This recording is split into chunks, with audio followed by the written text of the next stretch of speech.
Continuons à avancer dans notre étude des pourcentages. Alors, aujourd'hui, cette semaine, nous allons nous intéresser à tout ce qui est rabais, c'est-à-dire les soldes par exemple, ou augmentation intérêt. Alors, aujourd'hui, nous regardons le rabais. Alors, qu'est-ce que c'est que ce mot, un rabais?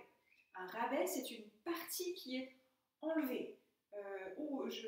Je voudrais vous acheter ce chapeau, mais il est un peu cher. Est-ce que vous pourriez me faire un rabais? C'est-à-dire, est-ce que vous pouviez m'enlever une partie du prix? La partie du prix qui est enlevée, il est rabaissé. Le rabais, c'est la partie qui est enlevée.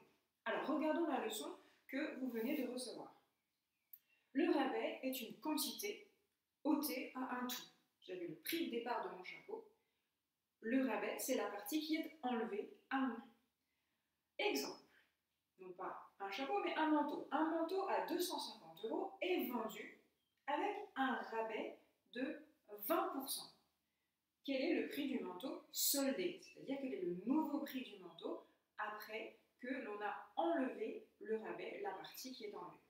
Alors vous avez un schéma, vous l'avez, la partie de gauche c'est le prix initial, le prix de départ, auquel on enlève 20% pour obtenir le prix réduit, le prix restant, le prix soldé. Alors, encore une fois, deux chemins possibles. Je prends d'abord le chemin le plus long, mais aussi peut-être le plus simple pour certains. Je vais commencer par chercher le montant du rabais, la partie en gris, la partie qui va être enlevée au prix de départ. La partie en gris représente 20% du prix de départ. Donc je commence par chercher 20% de 250. 20% de 250. Je vais simplifier. 20 divisé par 100, hop, je peux retirer un 0 en haut et en bas. Ce chiffre-là, c'est aussi un chiffre du coup. J'enlève un 0, un 0. Il ne me reste plus que 2 fois 25. Donc c'est assez pratique. 2 fois 25, 25 et 25, 50. Le montant du rabais, attention, le montant du rabais, c'est-à-dire le montant de la partie qui va disparaître du prix, est de 50 €. Je soustrais le rabais au montant initial, c'est-à-dire que mon manteau au départ coûtait 250 €. Je retire le rabais, donc je retire les 50 €. Il ne me reste plus, évidemment, 250 moins 50, très facile, il ne me reste plus que 200 €. Le prix du manteau soldé est de 200 €. Évidemment, nous aurions aussi pu aller plus vite. Et ça fait référence à la dernière vidéo de pourcentage que je vous ai envoyée. Parce que si mon prix de départ est de 250 € et que j'en retire 20%, si j'en retire 20%, il va me rester 80%. Donc, sur le schéma de départ, j'ai la partie en gris qui s'en va et la partie non grisée, la partie blanche, qui demeure. Ce qui demeure, c'est-à-dire le prix une fois qu'il a été rabaissé, c'est 80% du prix de départ. Donc 80% du prix de départ. Si je calcule directement 80% du prix de départ, j'aurai le résultat final. J'aurai le prix du manteau une fois soldé. Alors, 80% de 250, je simplifie. Il me reste 8 fois 25. 4 fois 25, on sait, ça fait 100. Donc 8 fois 25, 200. Évidemment, nous retrouvons le même résultat, mais ça, nous y attendions. Donc, 80% de 250, cela fait 200 €. Donc, ce schéma n'est pas sur la leçon, mais ça ne veut pas dire que vous n'avez pas le droit de l'utiliser.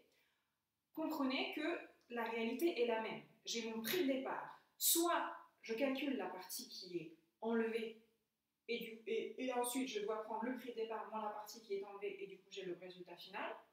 Ou alors je cherche tout de suite à connaître la partie qui reste, donc directement la partie soldée. Pour les exercices qui vont avec cette leçon, normalement, il n'y a pas de difficulté parce que c'est vraiment juste une application de ce qu'on a vu la dernière fois. Alors, pour le premier exercice, vous avez le choix des deux méthodes. Vous avez un manteau, une tronçonneuse et une raquette de tennis avec des prix de départ. Le chapeau était à 27,40 €, la tronçonneuse à 109,90 € et la raquette de tennis à 29,45 €. Et il y a, c'est les soldes, et bien 30 € de remise sur le chapeau, 50% de remise sur la tronçonneuse et 15% de remise sur la raquette de tennis. Alors, vous allez pouvoir soit passer par je calcule le rabais et ensuite j'enlève le rabais au prix de départ, ou alors directement passer par la différence. Et ainsi, si j'ai moins 30%, ça veut dire que la partie, le pourcentage du prix qui va rester, évidemment, c'est 70% du prix. Donc à vous de choisir la méthode avec laquelle vous êtes la plus à l'aise. Il n'y a pas de mauvaise méthode. À partir du moment où vous comprenez ce que vous faites, c'est très bien. Petite remarque tout de suite, lorsque vous avez un prix, vous voyez le chapeau est à 27,40 €. Alors, 27,40 €, on met toujours deux chiffres après la virgule quand il s'agit de prix parce que ce sont les centimes. Des centimes, c'est des centièmes. Sauf que lorsque vous allez calculer, attention, retirez tout de suite les zéros. C'est pas de la simplification. C'est comme lorsque l'on pose une division, etc., ou qu'on pose une multiplication, on enlève ce genre de zéro inutile parce que sinon, je sais ce que vous allez me faire. Regardez ce qu'il ne faut pas faire. Ne me faites pas, alors vous pouvez faire ça, pas de problème, mais ne me faites pas, je divise par 10 en haut et en bas. Non, ça c'est faux. Parce que là, c'est un zéro qui est après la virgule. Vous avez le droit de retirer un zéro donc en divisant par 10, si c'est au niveau des unités que vous avez un zéro. Là, ça ne marche pas. Si vous divisez 27,40 par 10, en fait, je vous rappelle s'il y a une virgule, ça veut dire que c'est 2,7. Si vous divisez par 10, la dizaine devient une unité, l'unité devient un dixième, le dixième devient un centième. Là, si vous retirez un zéro, votre dixième reste un dixième, votre unité reste une unité, votre dizaine reste une dizaine, donc vous n'avez pas divisé par 10. Donc, hop, ça je ne peux pas faire. Tac, tac, tac. Donc ça veut dire que dès le départ, vous avez enlevé ça.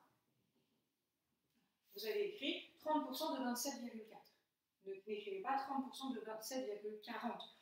Encore une fois, le zéro, on l'écrit quand il s'agit d'un prix, parce qu'on exprime toujours un prix avec deux chiffres après la virgule. Mais lorsqu'il s'agit de faire le calcul, surtout ne gardez jamais les zéros qui sont après la virgule. Sauf évidemment s'il y a un autre nombre après. Ensuite, vous avez un deuxième exercice avec des espèces de petites factures qu'il va falloir compléter. Alors, je vous explique si jamais ce n'est pas très clair. Au début, vous avez 3,5 mètres de toile à 19,60 € le mètre, deux paires de chaussettes à 9,80 € et 0,75 mètres de drap à 19 € le mètre. Donc ça, c'est le détail de la facture. La première chose que vous devez faire, c'est préciser le montant de chaque ligne. Si vous achetez 3,5 mètres de toile à 19,60 € le mètre, vous devez commencer par trouver le prix des 3,50 m de toile, parce que 19,60 €, c'est juste 1 mètre.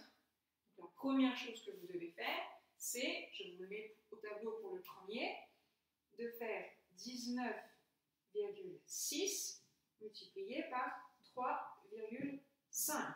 Alors vous remarquez, je fais exprès d'ailleurs de le reprendre, que j'ai aussi enlevé le zéro qui était au niveau des centièmes, qui ne sert à rien au niveau de l'opération et surtout qui va vous tromper parce que si vous gardez le zéro au niveau des centièmes, vous allez dire « Oh, mais il y a deux chiffres après la virgule, donc du coup, 2 plus 1, 3, donc je mets la virgule à 3 chiffres après la virgule. » Non, je n'ai pas de centième. Quand j'ai 19,60, ça veut dire que j'ai 0 centième. Pour l'opération, vous débarrassez du 0. 19,6 fois 3,5. Là, vous aurez le montant de la toile, deux paires de chaussettes à 9,80 €, donc à 9,8, et 0,75 mètres de drap à 19 € le mètre.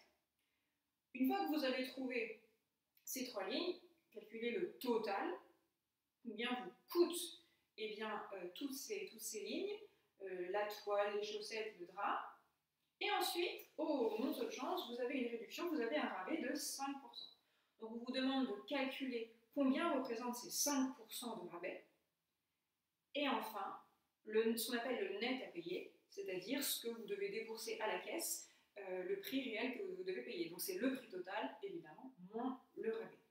Voilà, donc pour cet exercice-là, on vous oblige à passer par le calcul du rabais et on enlève le rabais au prix de départ. Voilà, donc j'espère que ça a été suffisamment clair. N'hésitez pas à me dire si vous avez des questions. Si l'exercice 2 est trop long, vous pouvez vous limiter à 1 ou 2 factures et pas faire forcément les 3 si jamais cela prend trop de